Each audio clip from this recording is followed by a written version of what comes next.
If I were to select or pinpoint a couple of people that I would like to interview, today would be the day. And you know that I've interviewed practically everybody. I have the man who I guess has to be, not guess, but positively must be responsible for the entire renaissance of piano sales and piano lessons all over the world. He is the biggest selling pianist in the history of America, Mr. Roger Williams.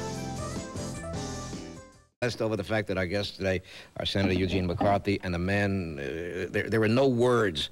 Liberace through the years has told me that this man was his favorite pianist. Irving Fields told me the other day, any pianist you name, this young man is the role model. His name is Roger Williams, and his playing puts goosebumps on your goosebumps, you know what I'm saying? You know, whatever this man has sold so far, 17 gold albums.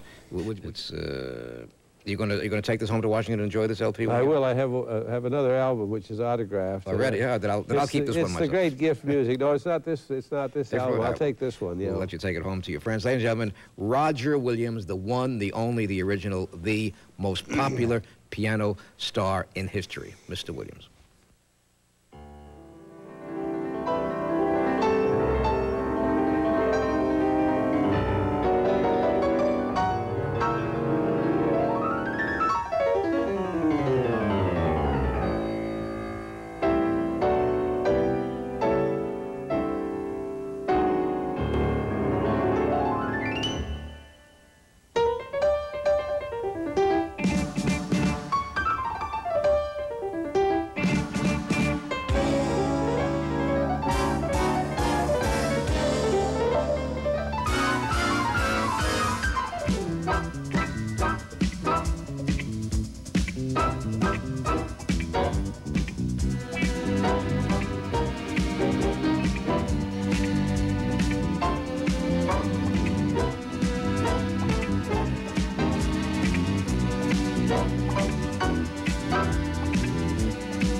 Senator Eugene McCarthy has been on thousands of daises and introduced thousands of people at thousands of banquets.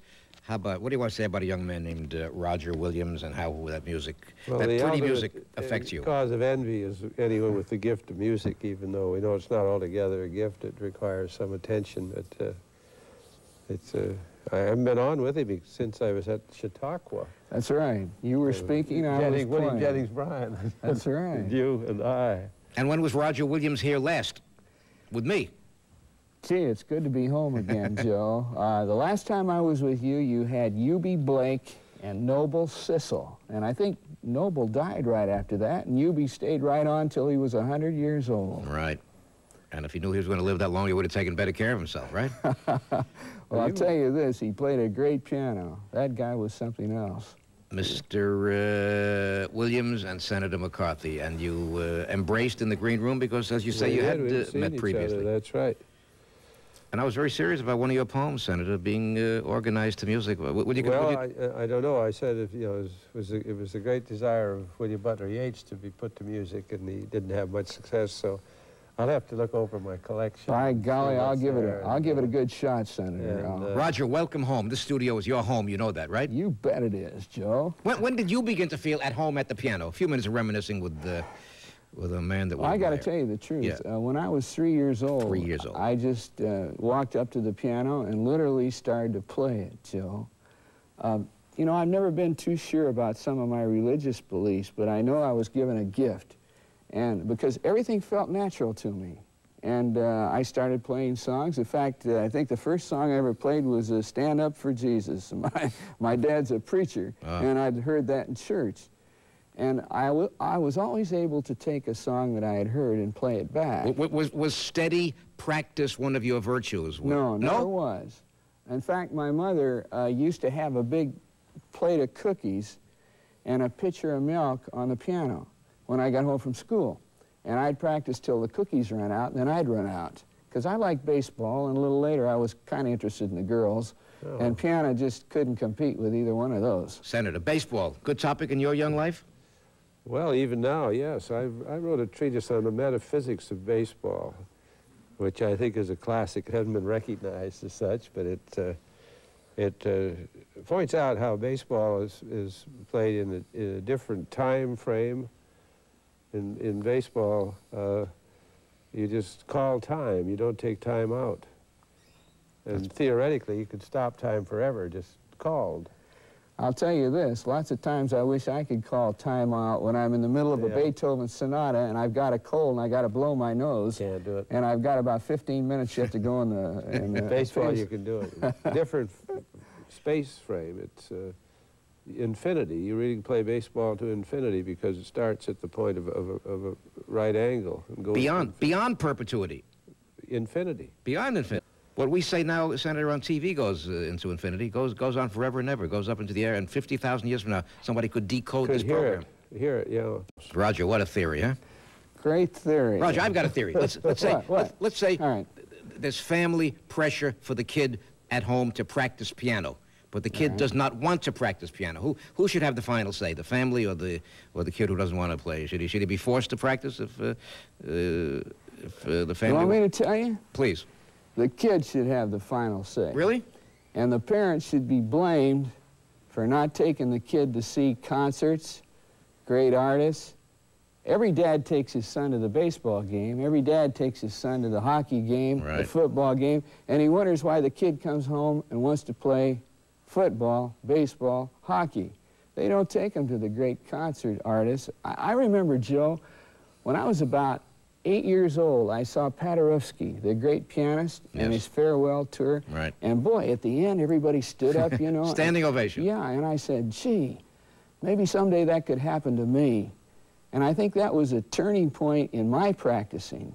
And kids have to really want to do it themselves. You can beat them down, you can snap their wrists and slap them and everything else, and it doesn't take. In fact, I have a lot of pianists come back after the concerts and say, I wish my mother hadn't forced me to practice because I really hate it today. But if you can get them to want to do it, and if they can have heroes, and I mean they can have rock heroes, they can have classical heroes, whatever music they happen to like. Let me hold up this man's music. Senator, I want to ask you a question, Senator. Yeah. Would you love, this man is in a hurry to get back, though, but would you love first to hear a little bit about his love life? Say yes. Would you love to hear a little bit? I don't know. Well, listen, let me tell you, Yes. I have two poems to my cousin Lorraine, the piano player. Yeah. And she played the piano in the Dixie bands in my hometown and also played at the silent movies. And she could even play in the dark. You know, I do a whole thing in my concert on the silent movie pianist because they're a lost generation. Mood music, mood Yeah. music, She right? died at 90 about 2 years ago. Well, listen, I'm going to send that poem to you because Now, that's the one I might put to music. well, I don't know what you could sing about it, but when she was 88, I saw her and she had a Hammond organ. I said, what about the piano? And she said, arthritis. Yeah, that's It's not the tough. same, she said, but she That's was tough. still doing the Hammond organ to do the music. Senator, I know everything about Roger Williams' life except one thing that we're about to find out now All on right, you video. go ahead. I know about the day. I remember I used to watch him when he was an Arthur Godfrey winner, a Dennis James winner on Chance of a Lifetime. But not, am I right? And now Joe, we've not only survived, we've prevailed. we've endured. And now a little bit. Are we going to see a little bit of a wedding video? Yeah, put it on. Let's see what... What's the lucky lady's name? I mean, besides Mrs. Roger Williams. Louise DiCarlo, and she appears in Dallas, Dynasty, Love Boat. Wow. Oh, I see you. Yeah, those are my grandchildren coming up the Look aisle. at that, huh? You prevailed, you're right, Roger. I just outlast them, I haven't prevailed. Oh, don't tell me that. Now here comes Louise, Joe, and she made that dress herself. Wait till you see the long train on it. And those are all live orchids on the back of it. You'll see them when she goes up the aisle a little more. That's Dr. Howard House that brought her up the aisle. He's President Reagan's physician, and he was a physician of the year. Now you can see the train. Those are all live orchids she sewed on there. Boy, she was a beautiful girl, I gotta tell you.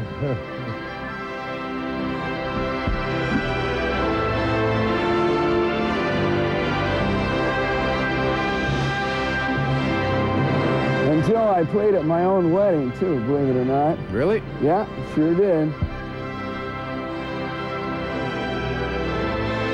And that's Dr. Schuler there and his son, Robert Jr., who was officiated.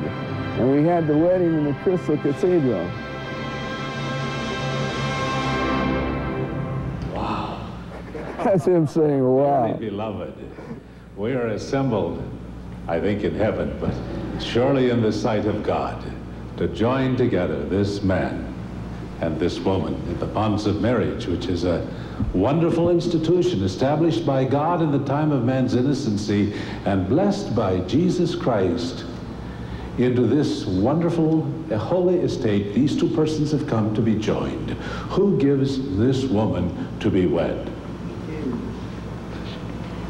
Roger, Louise, this is a... Mr. Williams, could that bring back Bride and Groom? Remember that TV show? Oh, yeah, I sure do. Senator, what's your? Is that nice? Where do you see a thing like that on TV, except on this program, right? I guess not. I haven't seen anything like it. I love pretty piano. I love, and nobody plays with the feeling and with the emotion of Roger Williams, who, if he wants, works every single night of the year. Do you sometimes unwind for a minute or two, Roger? Oh, yes. I'm going, now I'm promoting this new album and all the Hey, Joe, you ought to go into some of the record stores anymore. They don't have all that paraphernalia.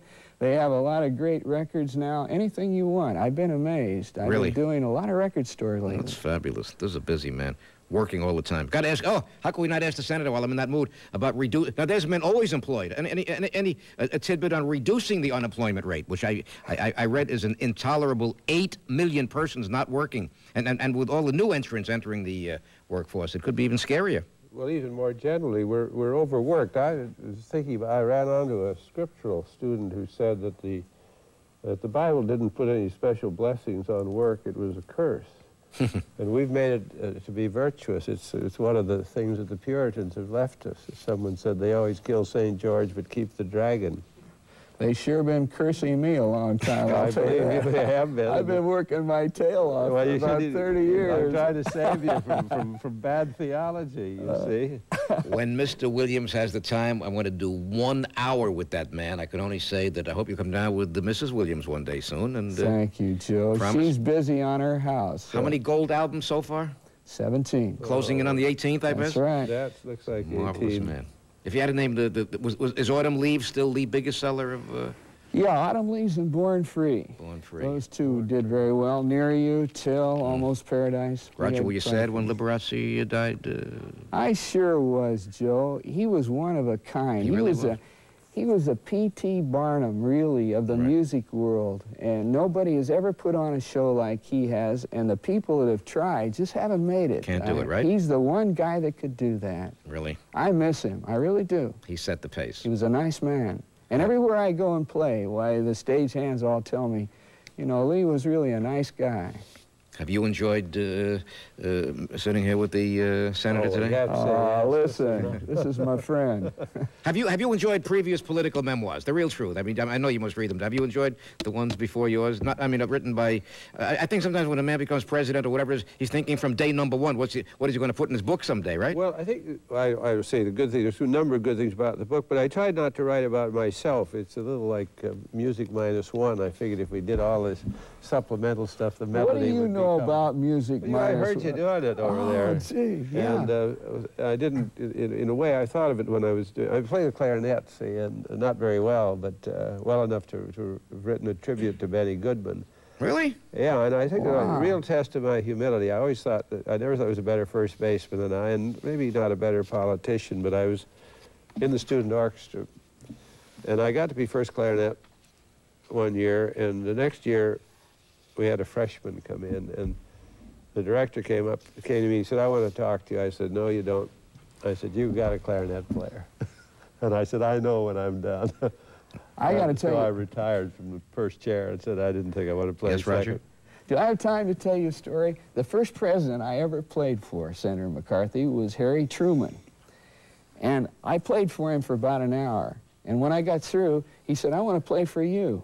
And he sat down, and I figured he was going to play, you know, like the Missouri Waltz. Yeah.